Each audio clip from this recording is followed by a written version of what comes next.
Hello hello students, सभी के लिए राम राम। तो हमारा जो टॉपिक चल रहा था वो क्या चल रहा था? बाल विकास। क्या? Child development. कौन सा? चाइल्ड डेवलपमेंट यानी बाल विकास। तो बाल विकास में हमारा अगला जो बिंदु है, सेक्शन बिंदु क्या होगा? अभिवृद्धि एवं विकास, यानी कि ग्रोथ एंड डेवलपमेंट क्या होते हैं। तो अभिवृद्धि व विकास में कौन कौन से अंतर हैं, तो समझो, ये बड़े ध्यान से समझो, कोई प्रॉब्लम वाली बात नहीं, धीरे धीरे समझ जाएंगे। अभिवृद्धि क्या होती है? तो अभिवृद्धि स्वरूप कैसा है? बाह्य। जैसे जैसे कोई चीज़ अपन को बाहर से दिख रही है तो वो है अपन की अभिवृद्धि। और विकास का हो जैसे आंतरिक, जैसे मानव का मस्तिष्क है तो सोचे खानते अंदर थे तो वो हो जाएगा अपन का आंतरिक, समझ रहे हो, तो वो हो जाएगा विकास। अब इससे आगे बढ़ेंगे तो अभिवृद्धि का संबंध शारीरिक परिवर्तनों से होता है, जैसे लंबाई, चौड़ाई, ऊंचाई, मोटाई, ये सटाटे अपन का है अभिवृद्धि है। और विकास क्या होगा? मानसिक, जैसे संवेगात्मक यानी कि इमोशन से यानी चिंतन वगैरह से जो जुड़ा होगा ना, वो अपन का विकास हो जाएगा। समझ रहे हो?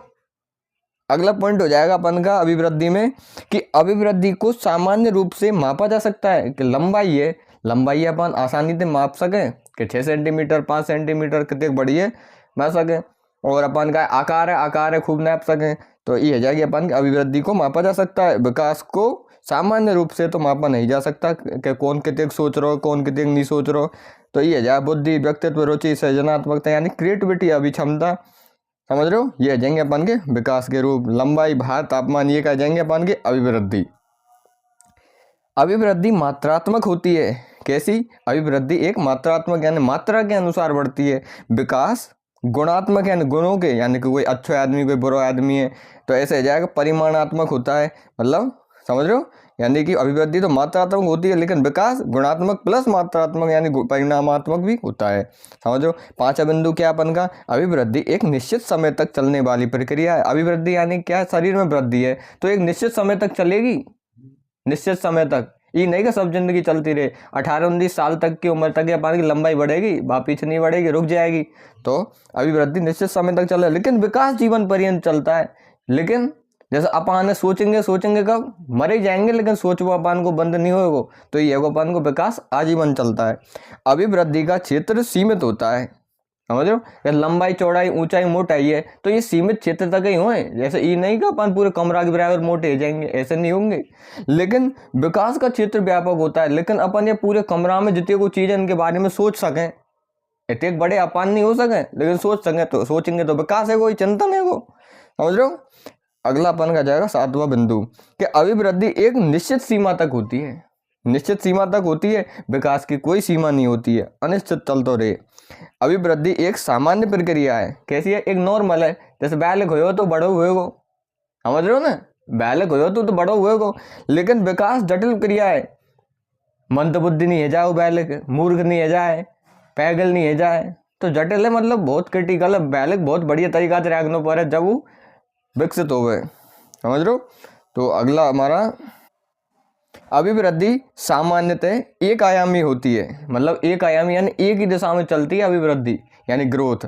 लेकिन विकास बहुआयामी होता है। लेकिन जैसे अपन यहाँ बैठे हैं, पढ़ रहे हैं, पढ़ते पढ़ते सोच रहे हैं कि भाई साहब हम तो वहाँ पहुँच गए और ये कर लिया हमने। बहुत आयामी मतलब अनेकों दिशाओं में चलता है विकास।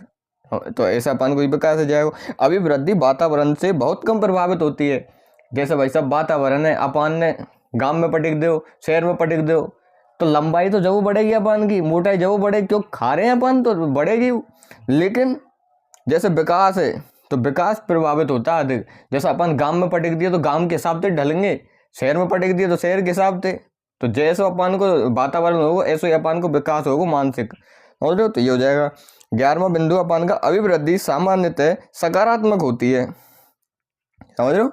सकारात्मक यानी कि अभिवृद्धि बढ़ती है। अभिवृद्धि यानी ग्रोथ। अभिवृद्धि को हम वृद्धि भी कहते हैं, यानी कि बढ़ती, मतलब सकारात्मक यानी कि बढ़ती है, प्लस यानी पॉजिटिव में जाती है, लिए नेगेटिव में कभी भी नहीं जाती है। ये नहीं कि अपन की लंबाई घट जाए। समझ रहे हो? तो ये आ जाएगी।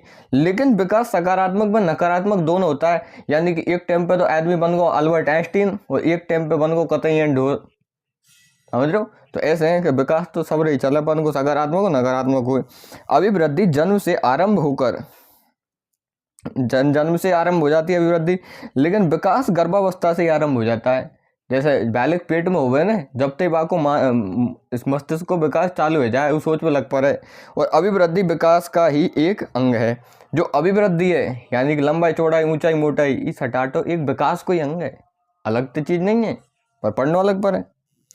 अभिवृद्धि एवं विकास दोनों एक दूसरे के पूरक हैं।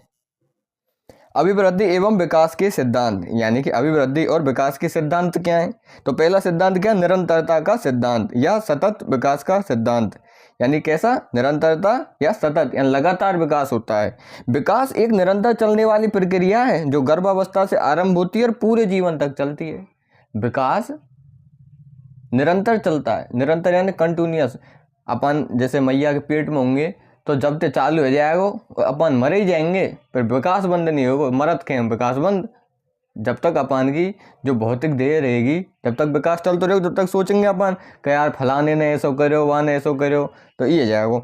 दूसरा कौन सा? अनियमितता का सिद्धांत, यानी विकास भले ही निरंतर चलने वाली प्रक्रिया है किंतु इसकी गति अनियमित होती है। समझ रहे हो? यानी कि विकास लगातार चले पर एक गति अनियमित होती है। कब तो अपन ज़्यादा सोच जाए, कब कम सोच जाए, और सोच पे अपन को बीपी हाई लो हो जाए, तो विकास की दर ऊपर नीचे होती रहे।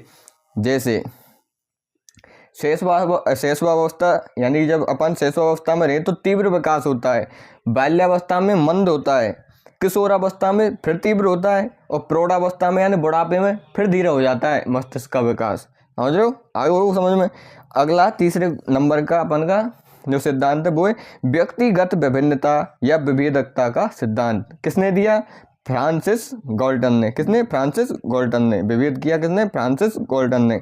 जब एक ही अवस्था के बच्चों के विकास में अनियमितता पाई जाती है, यानी एक ही अवस्था के, जैसे 5वीं क्लास में पढ़े हुए बाहर बालक हैं, दोनों उनके विकास में एक अलग ही सोच रहे हो और एक कछु नहीं सोच रहे हो, दोनों में अनियमितता पाई जाती है, तो वह व्यक्तिगत विभिन्नता हो जाती है। तो में दोनों में आपस में विभिन्नता है गई। समझ रहे हो? व्यक्तिगत विभिन्नता आ जाएगी या विभेदकता आ जाएगी। एक ही समय पर, उदाहरण के लिए कि एक ही समय पर जन्म लेने वाले बालक एवं बालिका के विकास में भिन्नता पाई जाती है। ये नहीं है कि दोनों बालक एक संग पैदा हुए और दोनों की सोच एक ही हो, दोनों IAS बन जाए, एक आध मास्टर बन सके, एक आध कलेक्टर बन सके, एक आध कछु नहीं बन सके, ऐसे जाओ। समरूपता का सिद्धांत। समरूपता यानी एक जैसे रूप, बनते अपन के जुड़वा।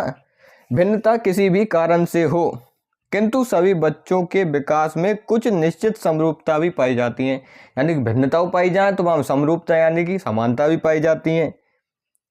जैसे जन्म के बाद सभी बच्चे पहले बैठते हैं, ये नहीं है कि बालक पहले बैठे नहीं, डायरेक्ट चलबो सीखो, पहले बैठेगो, फिर खड़ो होगो और फिर चलबो सीखेगो, फिर उसके बाद दौड़ना सीखेगा। समान प्रतिमान का सिद्धांत है 5वें नंबर का, MP में आई थी संविदा कर्मी की भर्ती, उसमें आया था कि समान प्रतिमान का सिद्धांत किसने दिया? तो किसने? हरलॉक ने दिया। सभी जीवों का विकास अपने समान प्रतिमान के रूप में ही होता है, अर्थात जिस जीव का बच्चा है उसका विकास उस जीव के जैसा ही होगा। यानी जैसो विकास अपन को हो ऐसो हमारी संतान को हो। समझ रहे हो? तो समझ रहे हो, जिस जीव का बच्चा है तो बात जीव को जैसो विकास हो ऐसे बालक को ये समानता को हो। जैसे शेर का बच्चा शेर ही होगा और गधे के सिर पर सींग नहीं होते। शेर को बच्चा तो शेर ही होगा, सुअर चोरी जाएगा। और जैसे गधा है तो गधा के मुंह पे सींग थोड़ी उग जाएंगे, वे तो भैंस के पे होंगे, ऐसे जाएगा। अगला आ जाएगा पूर्वानुमान।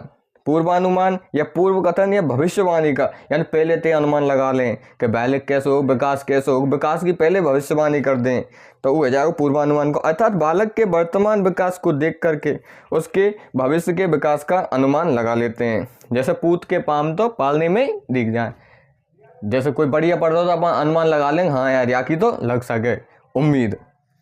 सातों पनों का एकीकरण या एकीकृत विकास का सिद्धांत किसने दिया? हरलॉक ने। किसने? हरलॉक ने। शरीर के सभी अंग एक साथ अपने अपने निश्चित अनुपात में विकास करते हैं। समझ रहे हो? जैसे हाथ अलग बढ़ेंगे और पैर अलग बढ़ेंगे। जैसे बालक छोटा हो तो बाको आधे ज़्यादा शरीर तो ये होवे मस्तिष्क यानी मूड होवे, समझ रहे हो, नीचे को हिस्सा कम होवे। लेकिन जैसे बड़ो हो जाए तो बाको मस्तिष्क तो छोटा हो जाए, उन्हीं हाथ पाँव और ये सब बड़े हो जाए। इसलिए कोई बड़ी बात है नहीं है हमें। यदि बालक के हाथ की लंबाई बढ़ेगी तो साथ साथ अपने निश्चित अनुपात में उसके पैर की भी लंबाई बढ़ेगी। हाथ बढ़ेगा तो पैर भी बढ़ना चाहिए उसका, जब तो विकास हो रहा है। 8वां क्या है कि परस्पर संबंध या अंतर संबंध का सिद्धांत। विकास के सभी पक्ष या आयाम जैसे शारीरिक, मानसिक, संवेगात्मक, सामाजिक आदि परस्पर एक दूसरे से संबंधित होते हैं, किंतु शारीरिक एवं मानसिक विकास में घनिष्ठ संबंध पाया जाता है। एक तो शरीर को जैसे मोटाई चौड़ाई हो बढ़िया, और मानसिक यानी अच्छो खाएंगे तो अच्छो विकास होगा। जैसे स्वस्थ शरीर में स्वस्थ मस्तिष्क का निवास होता है। किसने कही? शायद अरस्तु ने कही कि स्वस्थ शरीर में स्वस्थ मस्तिष्क का निवास होता है। 9वां क्या है कि निश्चित दिशा का सिद्धांत। किसका? निश्चित दिशा का सिद्धांत। अन्य नाम क्या है? मस्तकाधोमुखी विकास का सिद्धांत। निकट से दूर विकास का सिद्धांत भी इसे कहते हैं। इस सिद्धांत अनुसार बालक का विकास एक निश्चित दिशा में होता है। वह दिशा सिर से पैर की ओर, केंद्र से परिधि की ओर होती है। यानी सिर से पैर की ओर होवे, यानी पहले सिर बड़ो होवे फिर जो छोटो है तो चल जाए, तो ऐसे डेवलपमेंट है तो रहेगा अपन को। रेंगा चलने वाला सिर ऊंचा करके देखता है। विकास की कौन सी विचारधारा है? तो कौन सी है? सिफेलोकोडस, यानी सिर से पैर की ओर, सिर से पैर की ओर। रीढ़ की हड्डी का विकास सिर की हड्डी से पहले होता है। विकास की कौन सी विचारधारा है? तो कौन सी है? प्रोक्सीमोडिस्टल। कौन सी? प्रोक्सीमोडिस्टल। हाथ की उंगलियों का विकास पैर की उंगलियों से पहले होना विकास की कौन सी विचारधारा है? तो कौन सी है? सिफेलोकोडल। इस सिद्धांत की विचारधाराएं क्या हैं? समझ रहे हो? इस सिद्धांत की विचारधाराएं क्या है? तो अब अपन किन पे आगे? विचारधाराओं पे। कौन सी? सिफेलोकोडल। पहली कौन सी अपन की? सिफेलोकोडल। इस विचारधारा के अनुसार विचार सिर से पैर की ओर होता है। पहले सिर पे अपन सोचेंगे तो सोचेंगे क्या थे? दिमाग से सोचेंगे तो हाथ पाँव मन फेंकेंगे, हाथ पाँव मन बाद काम करेंगे। समझ रहे हो? सिर से और पैर की ओर होता है। ये तो हो जाता है सिफेलोकोडल। प्रोक्सीमोडिस्टल यानी कि इस विचारधारा के अनुसार बालक का विकास हृदय से स्नायु मंडल यानी केंद्र से परिधि की ओर होता है। यानी केंद्र यानी अपन के हृदय से तो चालू हो गए, और परिधि यानी हाथ पाँव की तरफ चलते रहे, यानी कि कोनियन पर चलते रहे। रीढ़ की हड्डी का विकास हृदय से पूर्व हो जाता है। यानी कि 10वां कौन सा है? सामान्य एवं विशिष्ट अंगों का सिद्धांत। शरीर के सभी अंगों का विकास सामान्य से विशिष्ट की ओर होता है। अर्थात शरीर के सभी अंग पहले सामान्य से विशिष्ट या सामान्य रूप से विकास करते हैं, फिर धीरे धीरे उनके विशिष्ट गुण उत्पन्न होते हैं और उन अंगों का पूर्ण विकास हो जाता है। जैसे जन्म के बाद बच्चे पहले पूरे पैर का संचालन करते हैं, फिर घुटने का, फिर टखने का, फिर उंगलियों का संचालन सीखते हैं। इस प्रकार पैर का पूर्ण विकास हो जाता है, वे बच्चे चलना सीख जाते हैं। समझ रहे हो? ये वो विविधता का सिद्धांत है, यानी अन्य नाम क्या है इसका? अवस्थाओं के परिणाम का सिद्धांत भी कहते हैं इसे। प्रत्येक अवस्था में अपने अपने सुख दुख एवं अपने खतरे होते हैं। समझो? जैसे किशोरावस्था में अलग खतरा है, बाल्यावस्था में अलग है, शैशवावस्था में अलग है, बुढ़ापे में अलग है, तो ऐसे अलग अलग खतरा आ जाएंगे। विकास में विविधता पाई जाती है। 12वां क्या है कि वर्तुलाकार विकास का सिद्धांत। वर्तुलाकार यानी कि सर्कल, यानी कि जैसे अपन का व्रत कब होता है ना, सर्कल ऐसे चलता रहता है। चक्राकार विकास का सिद्धांत दिया। स्प्रिंग नुमा विकास का सिद्धांत किसने दिया? जनक। कौन है? हरलोक। कौन है? हरलोक। हरलोक जनक है। समझ रहे हो? लंबाई। उत्तर संधि काल किसे कहते हैं? प्रौढ़ावस्था को क्या कहते हैं? उत्तर संधि काल। वय संधि काल किसे कहते हैं? किशोरावस्था को। किशोर की जो अवस्था होती है, यानी जीवन का सबसे दुखद जो काल है, वो कौन सा है? किशोरावस्था, जो हमारी चल रही है भाई साहब, तो उसे कहते हैं जीवन का सबसे दुखद काल। मध्य संधि काल। मध्य संधि काल कौन सा? बाल्यावस्था। मध्य संधि काल कौन सा? बाल्यावस्था। जन्म का समय यानी शैशवावस्था। अपन उल्टे पढ़े, लेकिन सबसे पहले कहा हो जन्म का समय होता है शैशवावस्था, जीवन का सबसे सुखद काल होता है बाल्यगण को। और मध्य संधि काल कौन सा? बाल्यावस्था। वय संधि काल किशोरावस्था, जीवन का सबसे दुखद काल है। और उत्तर संधि काल यानी प्रौढ़ावस्था होता है ना, बुढ़ापा कहते हैं जिसे, चौड़ाई।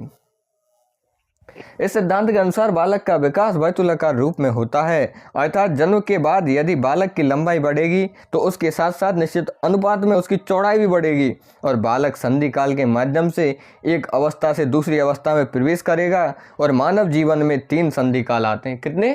3 संधि काल आते हैं। शैशवावस्था, जिसे बाल्यावस्था या मध्य संधि काल कहते हैं। बाल्यावस्था, किशोरावस्था या वय संधि काल कहते हैं। किशोरावस्था, प्रौढ़ावस्था या उत्तर संधि काल कहते हैं। 13वां कौन सा आ जाएगा? वंशानुक्रम एवं वातावरण की अंतःक्रिया का सिद्धांत। प्रतिपादक कौन है? स्किनर। विकास वंशानुक्रम एवं वातावरण दोनों की अंतःक्रियाओं का प्रतिफल होता है। जो विकास है वो वंशानुक्रम यानी अच्छो वंश और अच्छो वातावरण मिलेगा तो अच्छो विकास होगा आदमी को। वुडवर्थ ने क्या कहा है कि जब अच्छा यानी वंशानुक्रम एवं वातावरण के गुणनफल को विकास कहते हैं। किसने? वुडवर्थ यानी बूढ़े आदमी ने कही है। तो पार्कर ने भी अपनी परिभाषा दी है। परिभाषा सुनो क्या दी है कि जीव वैज्ञानिक पार्कर ने प्रयोग करके यह सिद्ध किया है कि मानव के विकास में वंशानुक्रम व वातावरण का अनुपात 90:10 अर्थात 9:1 है। समझ रहे हो? जैसे 100 में थे, जैसे आदमी को 100% विकास है तो वहां में तो 90% विकास तो वंश से होगा, अच्छे वंश को है कि नहीं है, और 10% वातावरण निर्भर करेगा। तो समझ रहे हो? ई कौन गई? पार्कर ने। जीव वैज्ञानिक पार्कर ने क्या कहा? वंशानुक्रम अनुपात वातावरण 90:1 या 9:1 भी कह सकते।